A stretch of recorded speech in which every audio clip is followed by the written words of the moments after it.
দুর্নীতিমুক্ত নৌ সেক্টর বাস্তবায়নের দাবিতে মানববন্ধন করেছে সাধারণ নাবিক ঐক্য পরিষদ। তাদের দাবি ও অভিযোগ, মেরিন আইনে সার্ভে সনদ অনুযায়ী তাদের নাবিক স্বীকৃতি দেওয়া হয়, কিন্তু শ্রম আইনে মজুরি পরিশোধ সংক্রান্ত অনুযায়ী শ্রমিক হিসেবে তারা মজুরি পাচ্ছেন। এই ক্ষেত্রে নৌযানের নাবিকদের নাবিক হিসেবে শ্রম আইনের শিল্প সংক্রান্ত অধ্যাদেশে নাবিক হিসেবে সংযোজন করতে হবে। নৌ পরিবহন অধিদপ্তরের একাডেমিক নিয়োগ বাণিজ্য, পরীক্ষা ও সনদ বাণিজ্যে দুর্নীতিপ্রবণ কর্মকাণ্ড রুখে দিতে যথাযথ ব্যবস্থা নিতে হবে।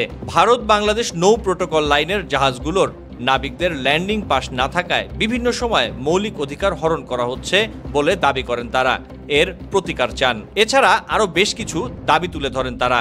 নাবিকরা যায় ইন্ডিয়া থেকে, একজন লোক 3 মাস লস্কর চাকরি করলে সে ব্যক্তি একটা সিডিসি পায় এবং সিডিসি নিয়ে সে পুরো বিশ্বে চাকরি করে এবং দেশের জন্য রেমিটেন্স বহন করে আনে।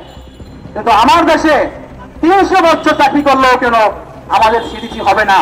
কেন? আমরা কাজে কি অযোগ্য?